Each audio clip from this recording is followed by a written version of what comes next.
Assalamualaikum warahmatullahi wabarakatuh.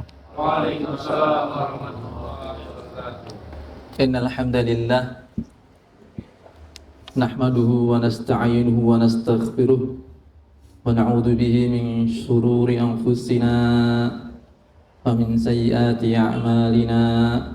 Man yahdihillahu fala mudilla lahu wa man yudlil fala hadiya lahu. Asyhadu an la ilaha illallah wa asyhadu anna Muhammadan 'abduhu wa rasuluh.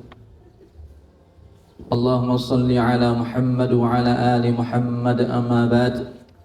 Ayyuhal mu'minuna rahimakumullah, usikum wa iyaya nafsi bitaqwallah, faqad fazal muttaqun. Haitsu qala ta'ala ya ayyuhalladzina amanu taqullaha haqqa tuqatih wa la tamutunna illa wa antum muslimun. Ya ayyuhalladzina amanu taqullaha wa qulu qawlan sadida yuslih lakum a'malakum wa yaghfir lakum dhunubakum wa may yuti'illaha wa rasulahu faqad faza fawzan 'azima. Muslimin muslimat, khani arsyadakumullah. Alhamdulillah, puji dan syukur kita panjatkan kehadirat Allah atas limpah nikmat dan karunia-Nya pada duha ini. Sebagaimana biasa Allah pertemukan kita di majelis ilmu di taman surga. Semoga Allah memberikan manfaat atas apa yang kita pelajari, dan semoga Allah mengajarkan apa-apa yang bermanfaat untuk kita. Hadirin yang dimuliakan Allah SWT, sebagai agama yang syumul, yang sempurna, meliputi segala lini kehidupan manusia, di sana diberikan arahan petunjuk apa-apa yang baik untuk dikerjakan, apa-apa yang akan mendatangkan madarat ketika dikerjakan, dan kebaikan ketika ditinggalkan di seluruh lini kehidupan, termasuk dalam hal kehidupan dalam rumah tangga. Apalagi dalam hal rumah tangga, syariat memberikan perhatian yang sangat banyak.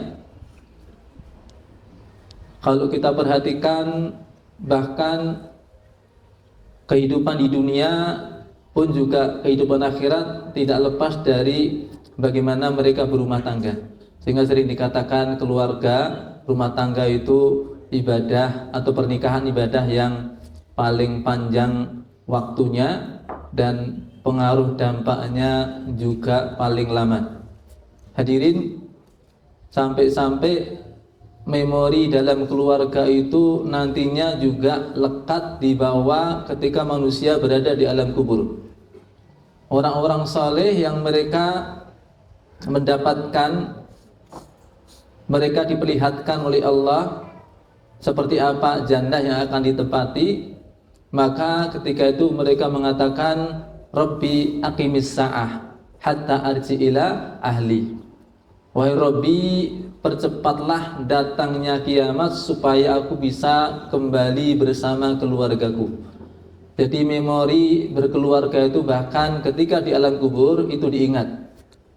Pada saat yang lain mungkin tidak diingat, keluarga itu diingat. Ini lekatnya memori dalam rumah tangga. Bahkan kelak orang-orang yang masuk jannah, mereka ketika bernostalgia, nostalgia itu bagian dari kenikmatan, maka Allah tidak luputkan penduduk surga untuk bernostalgia. Nostalgia itu di antara semua nostalgia yang ada, tidak ada yang lebih indah daripada nostalgia penduduk surga. Karena bahwa mereka mengalami jerih payah duka lara di dunia, tapi kemudian mereka mendapatkan hasilnya secara sempurna dan selamanya. Ketika itu benar-benar nostalgianya sangat-sangat memuaskan dan sangat-sangat istimewa. Di antara nostalgia penduduk surga itu juga tidak lepas dari bagaimana mereka di dunia berkeluarga. Wa aqbala ba'duhum 'ala ba'di yatasaalun. Wa aqbala ba'duhum 'ala ba'din, dan berhadap-hadapanlah sebagian kepada sebagian yang lain. Jadi satu sama lain saling mengunjungi, mereka saling bercengkrama, mereka saling bernostalgia, mereka reuni.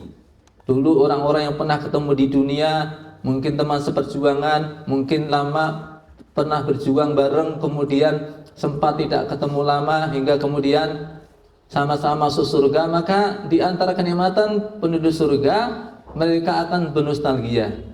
Nostalgianya yang diceritakan juga keluarga. Yang diceritakan juga keluarga. Wa aqbala ba'duhum 'ala ba'di yatasaalun qalu inna kunna qablu fi ahlina musyfiqin. Mereka mengatakan inna kunna qablu, sesungguhnya kami dahulu ketika berada di dunia, fi ahlina, bersama-sama dengan keluarga kami, musyfiqin, dalam keadaan isfaq. Isfaq pernah saya sampaikan itu adalah perpaduan antara harapan yang kuat dengan rasa takut. Takut kehilangan, takut tidak tercapai apa yang didambakan, dicita-citakan. Nah, karakter penduduk surga, mereka ketika di dunia dalam keadaan isfaq. Rasa harapnya yang tinggi untuk mendapatkan keutamaan di surga menjadikan mereka bersemangat di dalam beramal. Rasa takutnya membuat mereka benar-benar berhati-hati dan senantiasa menjaga keluarganya, diri dan keluarganya dari api neraka. Ya ayyuhalladzina amanu qu anfusakum wa ahlikum nara. Jadi di dunia orang-orang yang atau keluarga yang nantinya masuk surga itu di dunia ada isfaq. Isfaq itu bertemunya antara harapan yang kuat dengan rasa takut kehilangan atau sering disebut dengan kekhawatiran. Ya. Kemudian berbeda kalau rindu, syauq. Ya. Syauq itu adalah bertemunya antara harapan kuat dengan apa yang namanya antara apa? Cinta, antara cinta dan harap. Dia mencintai suatu target tertentu, kemudian dia berharap untuk bisa mendapatkannya. Maka itu yang disebut dengan syauq ataupun rindu. Adapun isfaq ada rasa kekhawatiran. Khawatiran kalau gagal untuk mendapatkan apa yang dia cita-citakan. Ketakutan inilah yang kemudian menjadikan seseorang berupaya untuk waspada di dunia dan menjaga diri dan keluarganya dari neraka. Karenanya hadirin yang dimuliakan Allah SWT, karena pengaruh dari rumah tangga itu tidak hanya di dunia saja dan tidak hanya untuk 1 minggu, 1 bulan, 1 tahun saja, melainkan bahkan di akhirat itu juga sangat pengaruh bagaimana keadaan mereka. Maka sudah selayaknya kita perhatikan betul bagaimana kita dalam rumah tangga, kita dalam keluarga. Maka kita dapati juga kalau ayat-ayat hadis-hadis tentang wanita solihah itu juga terkait dengan hubungannya sebagai seorang istri. Hubungannya dengan seorang istri. Ya, ketika disebut fasolihat, ya, qanitatun, ya, qanitat, hafidat, ya, itu orang yang menjaga dirinya ketika suaminya tidak berada di rumah. Ya, itu terkait dengan sebagaimana dia seorang istri, termasuk orang yang dimasukkan ke dalam surga dari pintu mana yang dia suka. Itu juga seorang wanita terkait dia mentaati suaminya, ada hubungannya dengan dia menjadi seorang istri. Nah, karenanya harus dicita-citakan kalau ini rata-rata sudah menikah, setidaknya nanti kembali melihat lagi apa sebenarnya cita-cita pernikahan yang seharusnya. Kalau kemarin sudah punya cita-cita, ya bisa saja direvisi kalau memang kurang benar, kurang pas. Karena banyak macam orang-orang itu punya cita-cita di dalam berumah tangga. Ada yang cita-citanya yang penting romantis, yang penting menua bersama, yang penting nanti sampai apa ini ya sehidup semati, ya sehidup semati yang dimaksud itu ya apa? Tidak tahu apa maksud dari sehidup semati. Pokoknya gitulah, ya. Pokoknya rukun sampai mati kayak mimilan mintuno, ya. Nah, tanpa kemudian berpikir bahwa setelah kematian pun sebenarnya masih ada perjalanan yang bisa dilalui oleh suami istri boleh juga bersama anak-anaknya, bersama keturunan-keturunannya. Itu ada perjalanan yang bareng, mereka bisa bertemu kembali, ya. Nah, karenanya cita-cita kita selayaknya ya jangan hanya melulu duniawi saja, jadi keluarga yang harmonis, yang romantis, hanya itu aja. Mungkin kebanyakan nonton drakor atau apa gitu ya. Nah, kita kalau bicara tentang yang penting romantis gitu ya, yang penting dilihat orang itu kayak apa? Di sinetron-sinetron ya. Maka atau mungkin sekedar sevisi dan semisi tapi visi misinya bukan sesuatu yang sejalan dengan syariat ya, maka ada contoh yang paling tragis tentang kehidupan rumah tangga dari public figure, yang laki-laki tampan, yang perempuan cantik, bahkan ratu kecantikan. Dia adalah Abu Lahab dan Ummu Jamil. Ya, Ummu Jamil itu ibunya orang-orang cantik ya.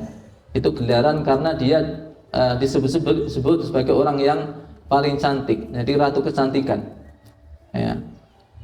Dalam hidup rumah tangganya ya, kalau dibilang harmonis, dibilang romantis, seiya sekata ya, kayak tumbuh untuk tutup gitu ya, kayak sendal untuk ceker dapat telapak kaki ya. Pokoknya klop banget, satu misi. Tapi kebersamaan di dunia yang tidak dilandasi takwa itu hanya menyimpan bom waktu, nantinya akan menjadi musuh satu sama lain. Seperti Abu Lahab dan Ummu Jamil. Di dunia seiya sekata, sama-sama memusuhi dakwahnya Rasulullah sallallahu alaihi wasallam. Ummu Jamil setiap bangun tidur dia mencari kayu bakar yang banyak durinya untuk disebar di tempat yang dimungkinkan dilalui oleh Rasulullah. Ya, wong ayu, wong sugih, ya, terhormat, direwangi, gresek-gresek ri. Ya. Gresek-gresek kayu yang banyak durinya demi untuk menyakiti Rasulullah atau menghalangi dakwahnya Rasulullah. Ya. Kemudian Abu Lahab bekerja sama dengannya untuk menggembosi dakwahnya Rasulullah. Dia gembosi dari belakang. Kalau Rasulullah berdakwah di pasar, di jalan, aslim taslam, Islamlah kamu selamat. Qulu la ilaha illallah tuflihun. Katakanlah la ilaha illallah, niscaya kalian akan beruntung. Ketika dikatakan seperti itu, maka Abu Lahab kemudian gembosi. Dia mengatakan jangan percaya sama Muhammad.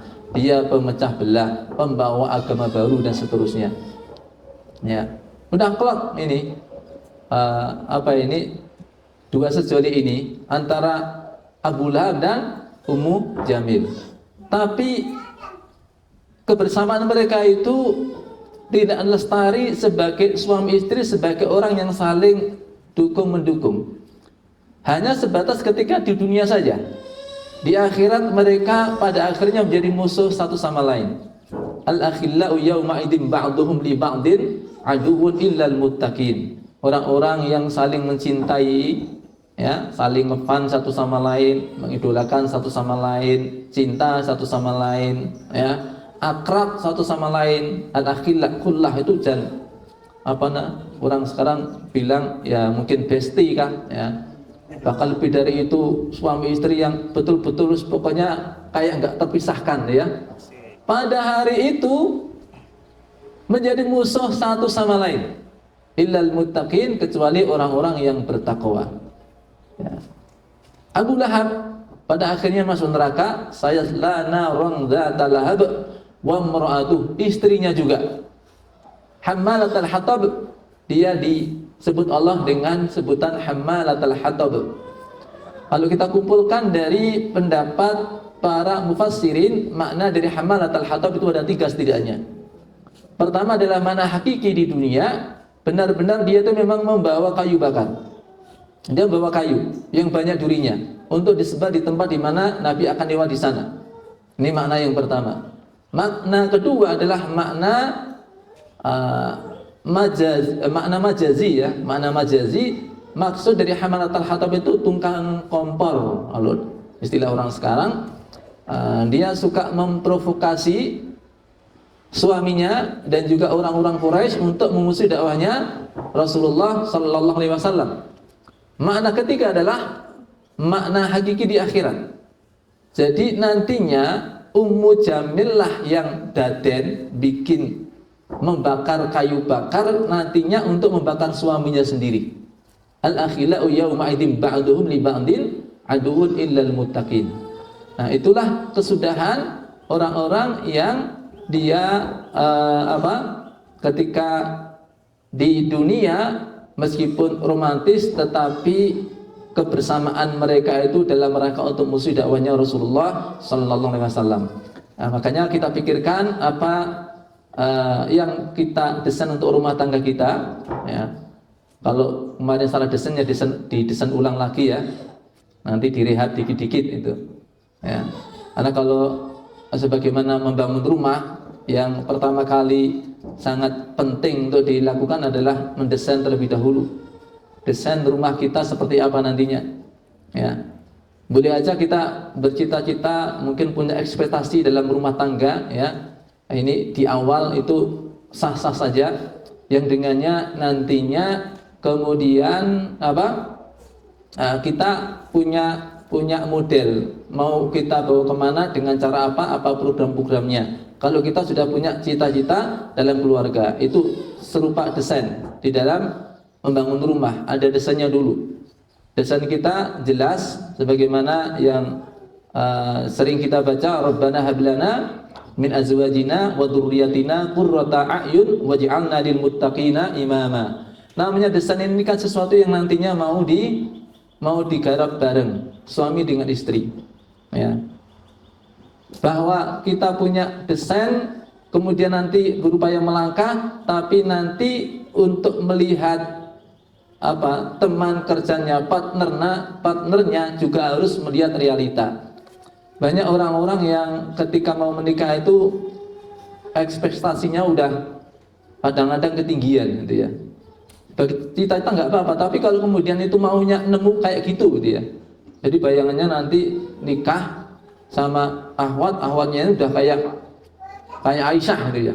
Atau kayak Khadijah, bener-bener udah kayak Khadijah ya.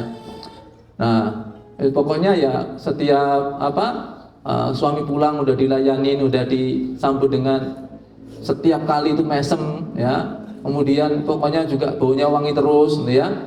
Dandan terus kalau di rumah, kemudian disiapkan teh. Terus pokoknya ideal banget itu ya, bayangannya gitu ya. Istri juga bayang suaminya juga kayak gitu. Suaminya dan soleh banget itu ya. Sholat malam bareng gitu ya, sampai 2 jam misalnya. Ya. Kemudian apalagi pokoknya kalau ngomong sama istrinya ya mesti ya romantis, pakai mungkin malah puisitis juga gitu ya. Kemudian di luar juga betul-betul ghadul basor banget gitu ya. Kemudian pokoknya ideal banget gitu ya. Ini ya harapan seperti itu sah-sah saja gitu ya. Harapannya nanti seperti itu. Tapi harus dilihat realitanya seperti apa. Intinya nanti kita baru sampai di sini, bagaimana menuju ke arah itu ya. Jangan kemudian ketika melihat aslinya setelah nikah, kalau 1 bulan 2 bulan belum kelihatan, nanti udah 1 tahun tuh kelihatan aslinya. Wah, ternyata jauh dari ekspektasi saya ya. Ternyata sering ora salat malam, kadang-kadang yang getak bojone ya. Sama aja yang suami juga mendapati kok istrinya kok kayak gini ya. Ora kaya kayak sadurunge dinikahi ya. Mau dipahami. Sesuatu kalau belum dimiliki itu koyo-koyo kae ya. Sesuatu kalau belum dimiliki itu tampak sangat-sangat indah banget gitu ya. Maka kalau ada istilah rumput tetangga lebih hijau itu ya, begitu itu diantara godaan ya, godaan syahwat seperti itu. Ya, makanya harus dipahami qasadzakumullah. Satu sisi kita punya sebuah cita-cita besar itu iya, ya. Itu satu keharusan karena kita diasung oleh Allah untuk punya cita-cita besar di dalam rumah tangga, ya. Dan rumah tangga yang kita gadang-gadang adalah rumah tangga yang bukan saja kebersamaan di dunia tetapi juga kebersamaan di akhirat kelak. Yakinlah kalau cita-cita kita adalah akhirat, Allah akan beri lebih dari apa yang kita mau, dari apa yang kita cita-citakan, dari apa yang kita bayangkan. Bahkan kita bayangkan sesuatu yang sangat indah, yang terjadi jauh lebih indah lagi. Itu kalau cita-cita kita adalah akhirat. Ya, kalau tulus cita-cita kita adalah akhirat. Ya, man kana yuridu harthal akhirah nazid lahu fi harthihi. Ya, barang siapa yang cita-citanya adalah akhirat, maka kami beri lebih dari apa yang dia cita-citakan, dari apa yang dia kehendaki. Dia berharapnya akhirat, Allah juga kasih dunianya. Di akhirat dia bayangkan kenikmatan-kenikmatan yang luar biasa. Allah berikan sesuatu yang jauh lebih indah dari apa yang dia bayangkan sebelumnya. Ya. Wa'adatu li'ibadis salihin ma la 'ainun ra'at wa la udhunun sami'at wa la khatara 'ala qalbi bashar. Disediakan untuk hamba-hambaku yang saleh kenikmatan yang belum pernah dilihat oleh mata, belum pernah didengar telinga, dan belum pernah terbetik dalam benak manusia. Artinya seseorang mendapatkan lebih dari yang dia cita-citakan, lebih dari apa yang dia bayangkan dan apa yang dia kehendaki. Ya, bahwa kita mungkin sudah mendengar ayat-ayat, hadis-hadis tentang kenikmatan surga, tapi hakikat tatkala kita mendengar ayat misalnya, ya, la maqtu'ah wa la mamnu'ah, buah-buahan yang tidak berhenti berbuah, tidak pula dilarang memetiknya. Kita mungkin bayangin buah-buahan yang paling kita suka, terus mesti beda-beda bayangannya gitu ya. Bayangannya beda-beda, satu dengan yang lain beda-beda. Bayangin buah yang paling suka, ya. Ada yang mungkin suka durian, dengan durian pun lebih rinci lagi detailnya gitu ya. Yang ono pahit-pahit sithik gitu ya. Sing aromanya yang jelas bukan kayak kaos kaki basah ya. Nah, mungkin ada bayangan-bayangan tersendiri ya. Ada mungkin yang bayangin buah yang lain. Nah, sejauh selezat apapun yang kita bayangkan pun sudah terasa lezat ya. Nah, yang terjadi nantinya Allah berikan lebih dari yang dibayangkan. Ya, Allah berikan lebih dari yang dibayangkan. Itu kalau cita-cita adalah akhirat. Wa man kana yuridu hartad dunya nutihi minha. Dan barang siapa yang cita-citanya adalah dunia, maka kami beri sebagian saja. Ya. Maka ini sebenarnya pilihan yang bagi orang berakal sudah sangat jelas. Mana yang kamu pilih? Kalau kamu cita-citakan akhirat, Allah memberikan lebih dari apa yang kamu cita-citakan. Tapi kalau cita-citamu dunia saja, maka Allah kasih sebagian saja. Nggak ada orang di dunia ini yang meraih semua apa yang menjadi angan-angannya. Nggak ada sama sekali. Sebagian kecil itu yang didapat oleh orang-orang yang punya angan-angan di dunia. Ya. Termasuk kadang ya cita-cita orang tua untuk anaknya. Seringkali ada istilah demi masa depan anak. Ya. Kalau dunia aja itu, kalau dunia, cita-cita dunia, masa depan anak itu nggak ada lain, tua gitu loh.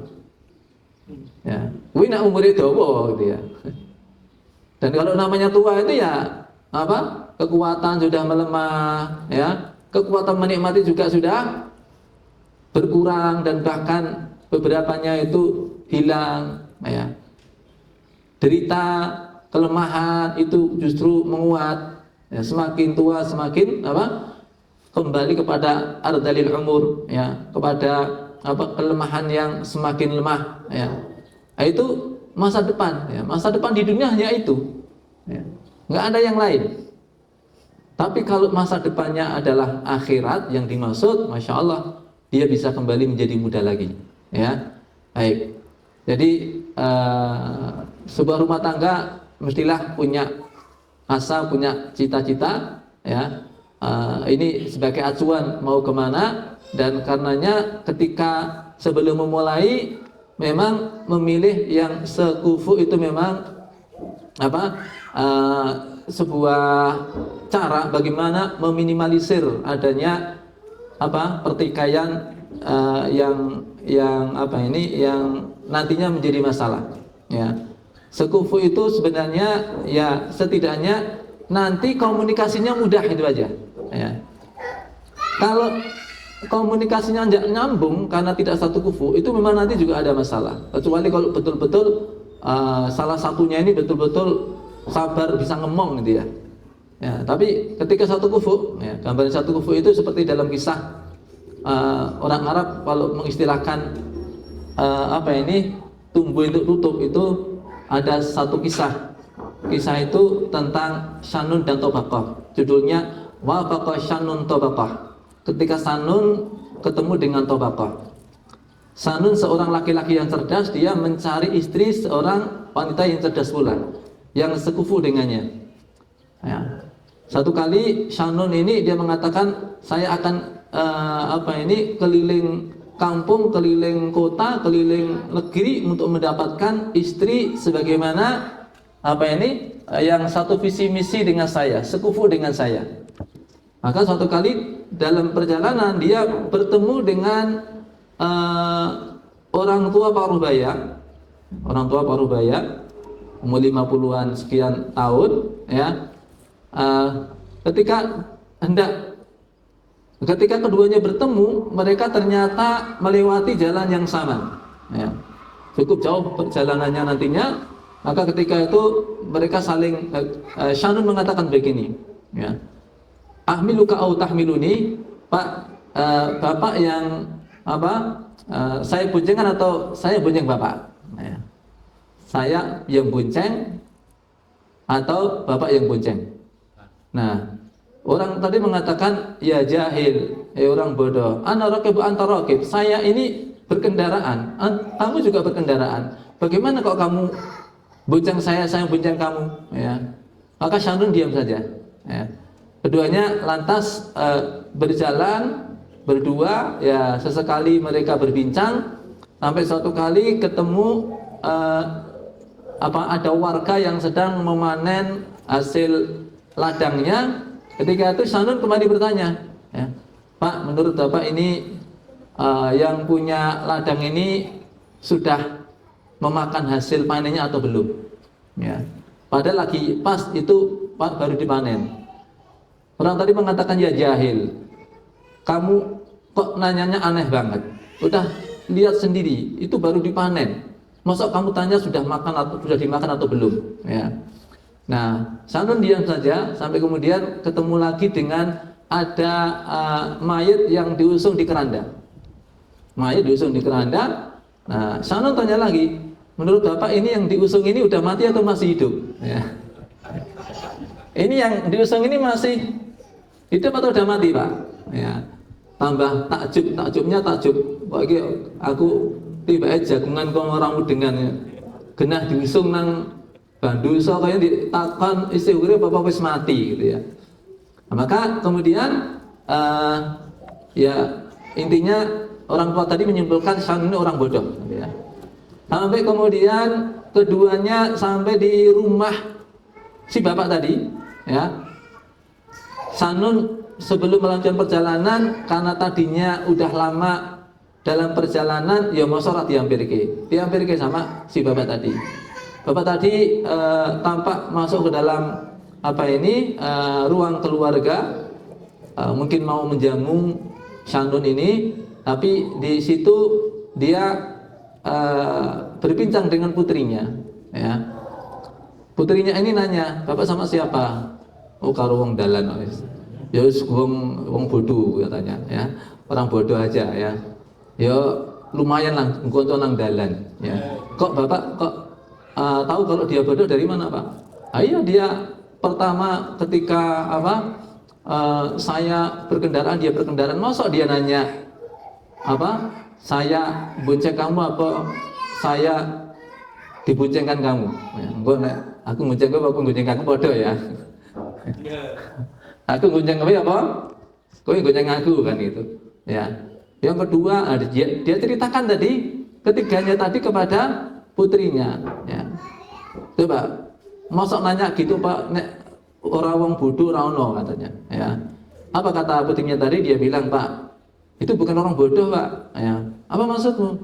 Adapun dia bertanya kepada Bapak, atahmiluni au ahmiluka, apakah bapak yang boncengkan saya atau saya boncengkan bapak? Itu maksudnya bapak yang bercerita dia yang mendengar atau dia yang cerita bapak yang mendengar.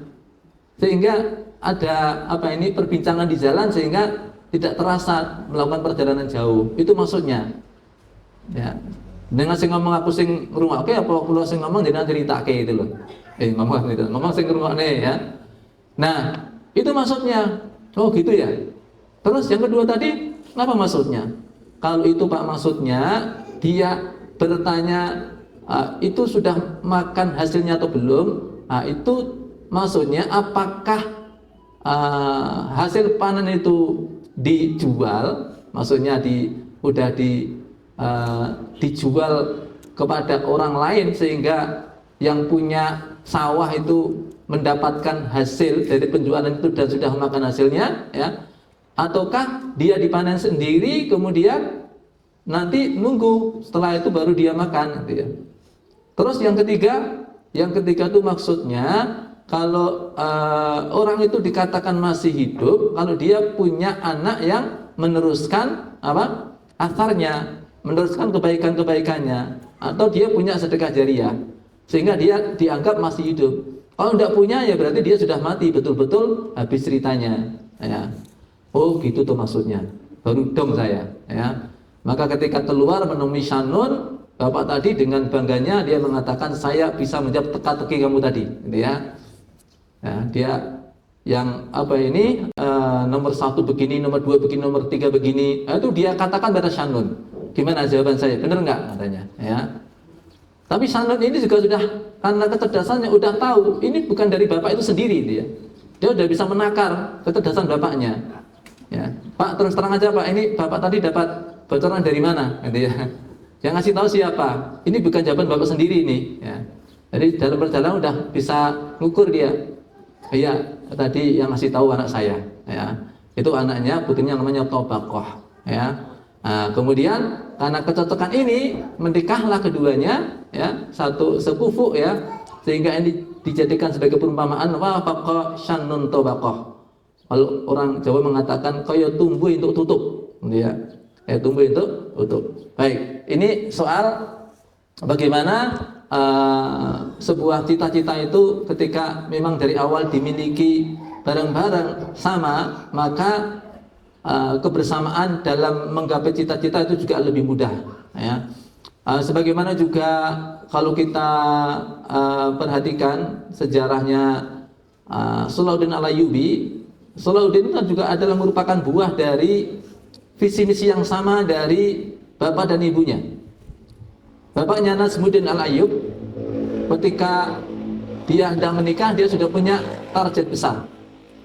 Dia ingin dari keturunannya nanti ada kesatria yang membebaskan Baitul Maqdis, ya, yang membebaskan Baitul Maqdis. Ya, maka ketika itu Najmuddin termasuk orang yang nikahnya agak-agak telat. Sampai saudaranya namanya Asaduddin Sirku dia bilang, mungkin kalau dalam bahasa kita, ya, Din, orang dah nikah apa toh? Ya, gimana kalau tak carikan? Saya ada calon. Ya, siapa yang kamu maksud? Si Fulanah bintu Fulan. Seorang yang cantik lagi punya kedudukan. Apa kata Najmuddin? Dia bilang, ya memang saya tahu juga dia. Memang cantik punya kedudukan. Tapi ya mohon maaf saja ya. Terus terang dia bukan tipe saya katanya. Ya, ngeleleng mentin. Ya. Terus istri kayak apa yang pengen kamu cari? Ya. Lalu dia bilang apa? Saya idamkan seorang wanita, dia katakan uridu zaujatan salihah. Saya ingin seorang wanita yang salihah, ta'khudhu bi yadi ila jannah, yang dia bisa menggandeng tangan saya menuju surga. Dan kelak dari rahimnya akan lahir seorang kesatria yang membebaskan Baitul Maqdis. Ya. Wah, angel din golekmu, ya. Rasa bantu saya. Terus kapan kamu akan mendapatkannya? Apa kata dia? Kalau orang sudah punya tekad kuat, insya Allah Allah akan mudahkan.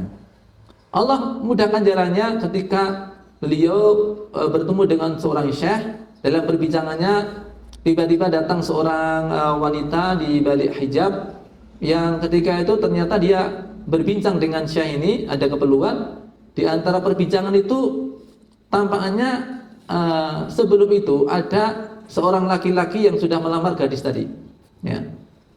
Dan gadis tadi menolak. Ya. Maka saya tadi bilang, kenapa kamu tolak lamaran laki-laki itu? Dia tampan lagi punya kedudukan, kurang apa dia? Wanita tadi mengatakan dengan perkataan yang nyaris sama dengan apa yang dikatakan oleh Nazmuddin. Dia bilang, iya memang dia tampan lagi punya kedudukan, tapi mohon maaf Syekh, ya, dia bukan tipe saya, ya. Bukan seperti dia yang saya cari, ya. Bukan seperti dia yang saya dambakan. Nah, terus seperti apa yang kamu cari? Dia katakan, aku ingin seorang suami yang saleh. Uridu zawjan salihan ya'khudhu bi yadi ila jannah. Saya ingin seorang laki-laki saleh yang dia bisa menggandeng tangan saya menuju surga. Dari sulbinya kelak akan lahir dari anaknya ini seorang kesatria yang membebaskan Baitul Maqdis, ya. Kira-kira ana Facebook zaman dhisik ngono, ini statusnya sama dia. Nah, ini tanpa janjian, tanpa kesepakatan, itu ternyata visi misinya sama. Kelak dan didengar sendiri oleh Nazmuddin. Maka ketika itu dia bilang pada Syekh tadi, Syekh, kalau wanita ini masih longgar, belum ada yang lamar lagi, kalau yang kemarin sudah ditolak, ya, sudah selesai urusan, boleh saya difasilitasi untuk menikah dengannya.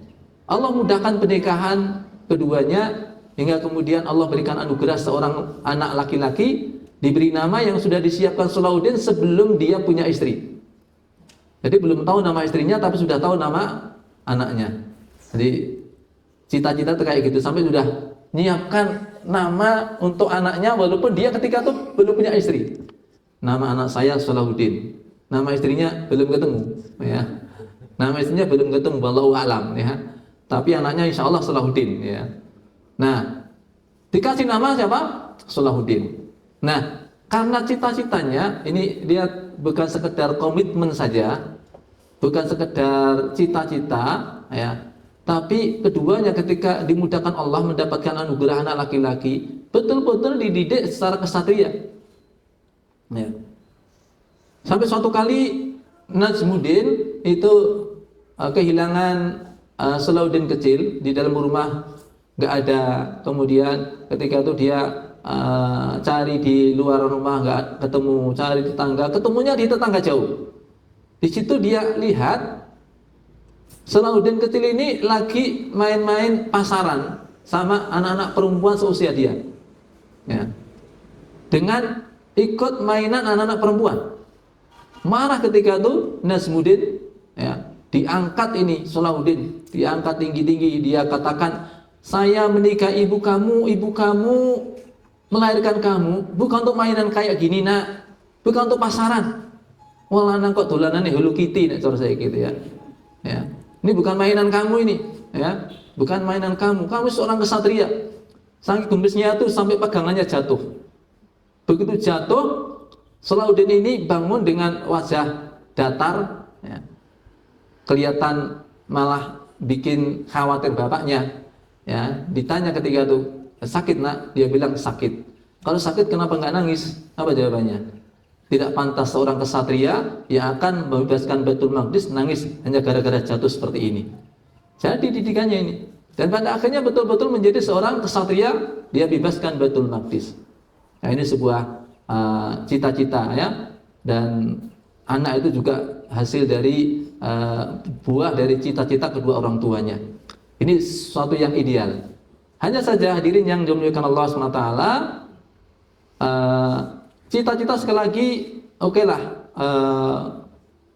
pol gitu, ya. Tapi kemudian tatkala sudah bertemu dengan istri, lalu mendapati ada sisi-sisi yang mungkin kurang ideal, jangan kemudian menganggap bahwa itu salah pilih, ya. Apa yang sudah Allah takdirkan untuk antum itu pilihan yang tepat, ya. Bahwa ada sisi-sisi perbedaan itu untuk saling melengkapi. Kalau ada banyak persamaan itu berarti tinggal jalan bareng. Semuanya baik, ya. Semuanya baik. Ada kekurangan pada pasangan, tidak sebagaimana dibayangkan sebelumnya, diperbaiki bareng. Ya, sebagaimana kita juga pasti juga punya kekurangan, ya, maka dari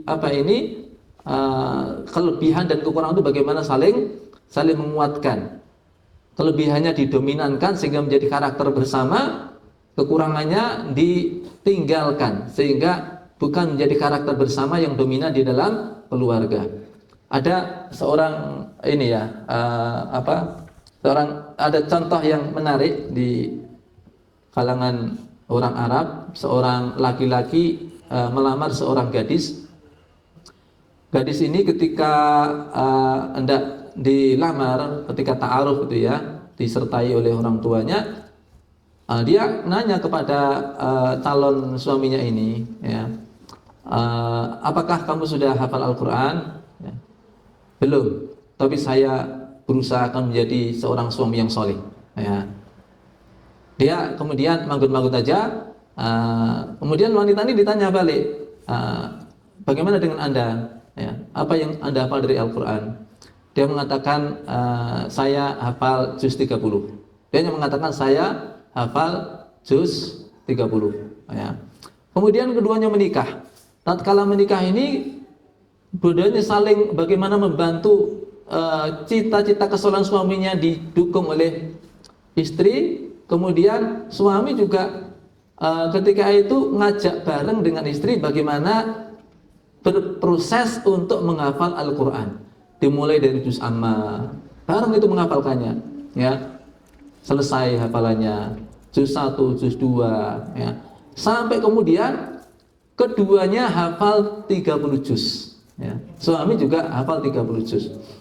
Lalu tidak hanya itu, kemudian mereka, ayo kita menghafalkan hadis apa yang kita hafal, hadis Bukhari, hafalkan oleh keduanya bareng-bareng. Ya, ini ceritanya kayak gampang banget ya. Nah, kemudian langsung mereka itu bisa hafal Sahih Bukhari. Nah, pada saat berkunjung ke orang tua si perempuan ini, ya, maka si suami tadi tidak menunjukkan ya saya anak jenengan pulau gateke banget loh, ya. Jadi dia bilang, ya ini sekarang putri jenengan sudah hafal 30 juz, ya. Begitu dikatakan seperti itu, bapaknya malah bengong. Loh, iki piye ceritane iki, ya. Kemudian bapak tadi masuk ke dalam rumah mengeluarkan ijazah sanad anak putrinya tadi, ya. Iki anakku iki wis hafal 30 juz kan dhisik lho iki, sanad iki, sanad Bukhari, sanad Muslim, sanad. Wah. Ternyata itu bukan ngeprank, bukan, ya. Ternyata dia sudah punya banyak sanad, udah hafal sejak dulu, ya. Tapi dia menyesuaikan dengan keadaan suaminya sehingga bisa berproses bareng. Nah, ini kalau kita menerima oke lah, kita punya tadi ekspektasi yang tinggi dalam rumah tangga. Bayangin suaminya nanti begini, istrinya begini, ya. Sebagai sebuah cita silahkan dia. Tapi ketika Anda memulai harus melihat realita. Ya, adanya seperti ini. Ini bahan terbaik. Pasti ketika dipertemukan Allah, saya punya cita-cita begini, kok dipertemukan Allah dengan dia, berarti ya ini menjadi jalan. Ya, harus optimis seperti itu. Baik, ini tentang asa, tentang sebuah cita-cita.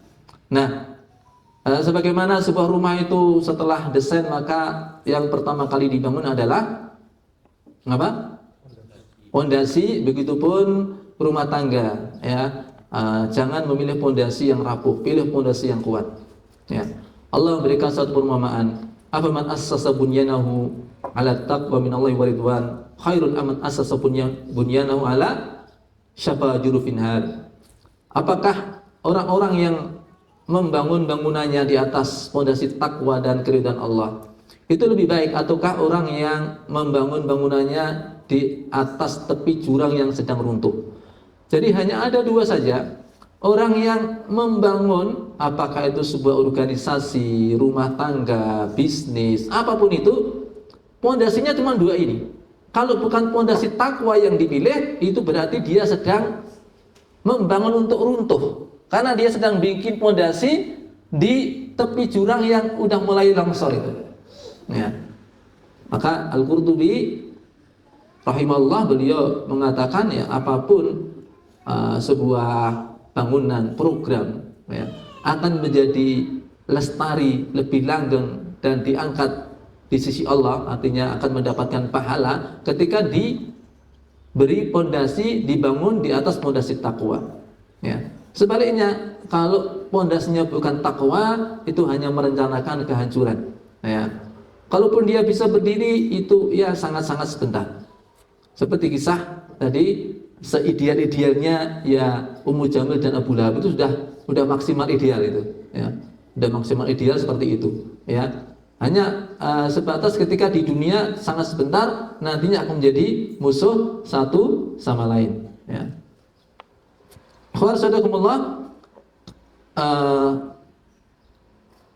Jadi ketika seseorang sudah mendesain dengan cita-cita bagaimana nantinya bisa menjadi lil muttaqina imama, lalu dibangunlah rumah tangannya di atas bangunan takwa. Di atas bangunan takwa itu maksudnya apa? Ya, takwa itu kan pada asalnya kan takut, ya. Pada asalnya adalah kekhawatiran. Ya, pada asalnya adalah isfaq. Kekhawatiran kalau terjerumus kepada sesuatu yang akan menjadikan dia binasa. Makanya orang yang membangun rumah tangganya di atas pondasi takwa itu, ya, sebagai kepala keluarga, memberikan pesan-pesan khusus, ada tanggung jawab khusus. Dengan apa yang Allah firmankan, ya ayyuhalladzina amanu qu anfusakum wa ahlikum nara. Qu anfusakum wa ahlikum nara. Ini pondasi takwa. Ya. Pondasi yang nantinya bagaimana rumah tangga berjalan itu sesuai dengan apa yang Allah kehendaki. Ya. Rumah tangga sebagaimana Allah dan Rasulnya ajarkan, bagaimana hak kewajiban suami istri itu ditunaikan sebagaimana mestinya, ya, dengan memahami sebuah proses perbaikan. Sekali lagi ini penting karena kalau tidak memahami sebagai sebuah proses perbaikan, kadang-kadang ya adanya adalah mutum, ya, adanya adalah kemudian putus asa, ya, karena ya dalam perjalanan itu tentu saja tidak semulus dalam cerita-cerita. Kalaupun saya tadi menceritakan tentang siapa tadi, Nazmuddin dengan istrinya, kemudian juga cerita-cerita yang lain kelihatannya mulus, ya, itu bukan berarti tidak ada kendala. Pasti dalam perjalanan juga ada kendala-kendala. Tapi bagaimana komitmen bersama itu menjadikan mereka saling menguatkan, saling melengkapi kekurangan. Maksudnya menyempurnakan dari kekurangan, memperbaiki kekurangan, ya, sehingga bisa mendapatkan cita-cita bersama, ya. Wassalamualaikum. Dalam perjalanannya nanti, ketika sudah dilandasi oleh takwa, maksudnya bagaimana dia berinteraksi dengan istri dengan landasan takwa, istri ke suami juga seperti itu. Bagaimana nanti mendidik anak itu juga diajarkan nilai-nilai takwa kepada anak. Ya, sampai kepada anak pun juga seperti itu. Ya. Itu yang sering kali kita kisahkan, rahasia dari Umar bin Abdul Aziz itu mendidik anaknya, ya, taruqtu lahum taqwallah. Aku tinggal kalau untuk anak-anakku didikan takwa kepada Allah. Ya. Dia menjadikan di antara anaknya walaupun warisannya tidak banyak, warisannya hanya senilai tidak ada 1 dinar, ya. Tetapi dilihat oleh Muqatil bin Sulaiman, suatu kali dia berinfak dengan 100 ekor kuda fisabilillah, ya. Karena keyakinan dari Umar bin Abdul Aziz, Allah membantu orang-orang saleh. Wallahu yatawallas sholihin, ya. Sebagaimana firman-Nya, wa huwa yatawallas sholihin, dan dia Allah pasti membantu orang-orang yang saleh, ya. Ini yang didapat ketika seseorang menjadikan takwa sebagai pondasinya. Baik, ikhwan sadaqumullah, mungkin itu yang bisa saya sampaikan. Intinya di dalam keluarga wajar ketika kita punya cita-cita yang baik, punya cita-cita mulia, kemudian kita mencari partner yang sesuai dengan apa yang kita mungkinkan menjadi partner kita mendapatkan cita-cita. Kemudian juga dalam perjalanannya ketika sudah ketemu, ya, sekali lagi jangan sampai kemudian buta dari realita, ya, atau jangan kemudian menyangka itu ketemu sudah dalam keadaan sempurna, karena semuanya masih pada tataran berjuang, ya. Semua pada tataran masih belajar, maka saling menguatkan, saling memahami, dan interaksi yang baik antara keduanya, tidak mudah untuk segera memutuskan untuk perkara-perkara yang buruk, yang tidak baik, ya. Itu diganti dengan perkara-perkara yang baik sebagai bentuk hijrah, gitu ya. Kita kalau merevisi cita-cita sekaligus juga merevisi pula cara kita untuk menjalankan program-program sebagaimana cita-cita kita. Kalau cita-cita itu berubah, ya, mungkin dulu sebelum nikah, ya cita-citanya hanya seperti orang-orang lain punya cita-cita.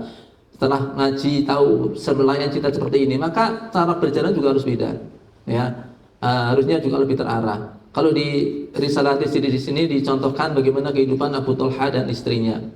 Ummu Sulaim itu suaminya namanya Malik pada awalnya, yang punya anak namanya Anas bin Malik dan Bara bin Malik, ya, insya Allah sudah sering saya ceritakan. Malik tidak termasuk orang yang kemudian mau masuk Islam, ya. Sampai dia itu kematiannya pada saat dia malah mutung pergi dari rumahnya, kemudian ketemu dengan musuhnya dalam dulu satu suku dengan suku yang lain biasanya ada dendam. Di jalan ketemu dan dia terbunuh. Kemudian ketika itu Ummu Sulaim dilamar oleh Abu Thalha. Ummu Sulaim tahu Abu Thalha ini orang yang punya kedudukan, dia juga orang kaya, ya, tampan juga. Tapi ketika itu dia masih musyrik, belum masuk Islam. Maka Ummu Sulaim tidak mau. Ya, saya mau kalau kamu masuk Islam. Ya, maka kemudian Abu Thalha dia kemudian masuk Islam dan menikahi Ummu Sulaim. Ya. Tapi kita bisa bayangkan ketika itu bagaimana Ummu Sulaim membimbing Abu Thalha. Ya. Walaupun ini juga jangan jadi alasan nanti kalau ada yang konsultasi ke kita misalnya, ya, saya mau dinikahi laki-laki non Muslim kafir, tapi katanya dia mau masuk Islam, ya. Nah itu nanti dulu, ya, nanti dulu. Jangan sampai itu kita kecolongan itu karena juga menjadi modus, ya, di antara misionaris misalnya, ya, yang punya modus seperti itu menikahi wanita muslimah, pas nikah juga dia membaca syahadat, tapi ketika wanita sudah hamil besar, ya, diancam untuk keluar dari agamanya, itu berat, ya. Harus dipahami bahwasanya ini wanita sekarang bukan Ummu Sulaim, ya. Laki-laki itu juga bukan Abu Thalha, ya. Ummu Sulaim tahu betul karakter Abu Thalha dan karakter orang-orang Madinah ketika itu, ya. Yang ketika mereka masuk Islam dia betul-betul serius, gitu ya. Bukan semata-mata karena ingin nikah saja, tidak, ya. Tapi betul-betul juga dia memahami memang Islam itu adalah agama yang baik. Dan pada gilirannya Abu Thalha menjadi orang yang luar biasa, ya. Dalam hal pencapaian kedermawan tingkat paling tinggi, ayat tentang Itsar itu terkait dengan Abu Thalha, ya.